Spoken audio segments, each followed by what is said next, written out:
Hey, it was Lunar New Year yesterday, and now What's up, it's a Culture Detective here investigating your favorite movies, and today I'm going to be doing a movie review on a movie that I watched very recently, I think about a couple of days, 3 days ago, and that is To My 19-Year-Old Self, or in Cantonese, 給十九歲的我, directed by Mable Cheung. And so this is the very new documentary from the world of Hong Kong cinema.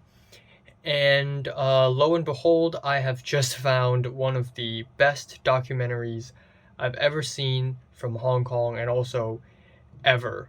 Full stop. Yes. So, yeah, again, 2022 has been a pretty weak year when it comes to Hong Kong cinema. There has been a lot of very mediocre, poorly written rom-coms and comedy movies. There are a couple of movies that hit the box office quite well in Hong Kong, which I'm really happy about, but they're still kind of mid, they're still mediocre, they're still very far from, far from perfection. And I just didn't really enjoy a lot of movies from 2022. But lo and behold, we have a movie that surprisingly came out of nowhere, came out of absolutely nowhere, and then it's got really good ratings. People have been talking about how good it is, and of course it's a documentary, because why not? So yeah, one very interesting observation I am able to make about Hong Kong cinema in these few years is that it is always the documentaries that are the most well made and that are the most interesting and critically acclaimed. It's always the documentaries. And this one is another documentary. Of course, in 2022 in the year-end list, I included Revolution and Blue Island, which are both very well made. But this one right here, To My 19-Year-Old Self, has nothing to do with politics. At least on the surface. Of course, it touches politics, but that's never really the main point. To My 19-Year-Old Self is a documentary about a few, I think around 8, 9 secondary school girls studying from 2011, aka Form 1, all the way until Form 6 in the year 2017. And it is about their growth and their change, and that's basically it. Now, this is a documentary by Mable Cheung, and she isn't someone I'm particularly familiar with, but I have seen a movie from her in January of 2022, and that is The Song Sisters, which is a pretty long period film about Chinese history, and honestly, The Song Sisters is very underwhelming for me. But To My 19-Year-Old Self is nothing like that at all. It's nothing like that. Now, there are a couple of other reasons why I watched this movie.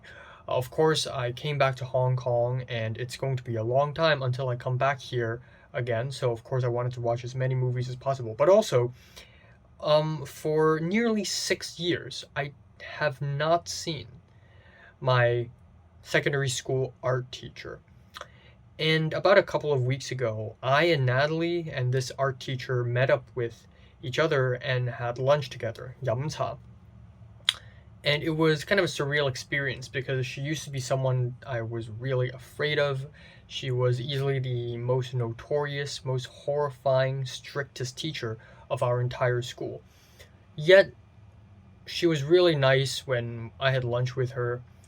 And she told me, I told her I'm studying film, and then she told me, oh, have you watched To My 19-Year-Old Self? And she highly recommended this film to me. So, I gotta watch it now, I guess. So, again, 3 days ago, I went to the cinemas to watch this movie. I went to a Golden Harvest cinema, and it's a pretty small cinema, but I'm really happy I'm able to support Golden Harvest. It's such a legendary production company in Hong Kong film history. I mean, if you've watched Hong Kong films from the late 70s and the 80s and in the early 90s, Golden Harvest is the dominating production company, and now they're not powerful at all, but still I'm happy to support them. So anyways, this documentary, again, it's about secondary school girls growing up, and that's it. That's the whole movie, and it's over 2 hours long. but it is amazing. It is really emotional, heartfelt, powerful, incredibly humane. Yeah, of course this is far from perfection. I think the music can be a little cheesy at times. There was a part in the movie during the Form 3 section when uh, the students start to get into boy bands and girl bands, like Korean boy bands and girl bands, like EXO and Girls' Generation or shit like that. And it's so fucking funny. It's so funny because when I was in Form 2, now they started. Okay, first of all, this is a girls' college, so it's all girls. When they started in the film, it's 2011. When I started, it's 2014. So there's about a 3-year delay. But even so, what I experienced and what I've seen is kind of similar to them chronologically, where around Forms 2 and 3, they start to get into boy bands and girl bands. And I never got into them, but I know girls who do. And so I've seen this kind of stuff. But anyways, the music during that part is like electronic pop music, sort of like faux K-pop. It's kind of lame. The editing is also a little cheesy. Sometimes there are sequences where one of the girls who was documented became a professional cycling athlete, and there are sequences of of cycling on the in the film, and usually there's dramatic music and editing in those sequences, so I'm not real huge about that. But even so, even if the music and editing, even when the music and editing are cheesy, there's still something so bold about this documentary, so ambitious about this documentary, the fact that it's filmed and made over 10 years. And also, this isn't an advertisement for Yinghua Girls College. This is not that, because in this documentary, Mable Cheung is not afraid to show the dirty and the messed up stuff that the students did in this college, in this secondary school. It's called college, but it's not college in an American sense. If you're American, you would probably be pretty confused. Yeah, there are underage girls smoking and taking lewd selfies. And then there is a moment where a teacher talks shit behind the student's back, like like the teacher said, that's if she graduates, like meaning that she may not even be able to graduate. And when the teacher said that, the entire theater, the entire audience, when I was watching the movie, just gasped, like, "Oh, like, oh, roasted," sort of something like that. And it's just crazy that Mable Cheung would actually keep these footage in order to enhance how realistic it is. Now, yes, we're talking about underage girls smoking cigarettes, not even vaping, smoking cigarettes and taking lewd selfies. They're underage, by the way, and that bounds to raise ethical questions.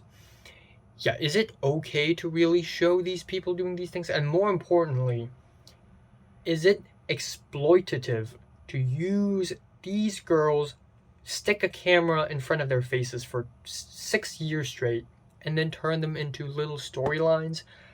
I don't really know. Now, I am particularly sensitive to this type of shit because I've experienced this stuff. And no, I don't mean that I am the one who's being documented. I document other people sometimes, if you know what I mean. But sometimes I ask myself, should I even do this? I mean, I want to, but should I even do this? Is it even the right thing to do? So this documentary does raise some ethical questions. But even so, Mable Cheung has never filmed these girls for the sake of content. Mable Cheung filmed these girls because she has so much love and passion for these girls, and that really shows during the interviews and during the way Mable Cheung treats them later in the film when they all graduate and they start their university life. And yeah, it's just amazing. It's just amazing to see how every single one of these people, they start off kind of similar. They start off young, naive, innocent. They're all the same. And then they slowly and gradually branch off. One of them becomes a cycling athlete. One of them starts smoking and dating and is, a bad student. One of them becomes a very aggressive political person. And one of them wants to be a police madam and leans more towards the police side during the protests, but then you also get the pro-democracy people. It's just they start to change politically, socially, stylistically. Every single person starts to change. They're growing and changing and adapting, and it's miraculous that there's video proof of that in documentary form. And over 6 years, we see them grow up, we see them change, and it's so miraculous how people change and grow, and it hits particularly close to home for me because as a young aspiring filmmaker myself, I have a lot of story ideas, and the story idea that I'm the absolutely most passionate about is actually a secondary school drama. I have I have come up with story ideas for sci-fi and horror and whatever fantasy, but the one that's the most personal to me is secondary school drama. And it's insane to me that in 2023 I'll be able to watch a documentary where it has a similar concept as that story idea that I have. And it's just so relatable. Again, even though they're all girls and I'm a boy and I'm a guy, and they studied a little earlier than me. They started in 2011 and then they ended in 2017, while I started in 2014 and ended in 2020. There are still so many moments throughout the documentary I'm watching it and I'm like, holy shit, I know someone like that. Oh my god, I've seen something like that. Oh my god, I know that feeling. Oh my god. And it's so powerful. It's so powerful. It's so beautiful. And this is an amazing documentary. So I'm feeling a strong 8 to a light 9 out of 10. So, have you watched this movie? Comments below, let me know. Subscribe if you want more. And thanks for watching. Also, this movie is technically a 2023 film, given that it's only receiving a wide release in 2023. It premiered in 22, released in 23. So, that's it.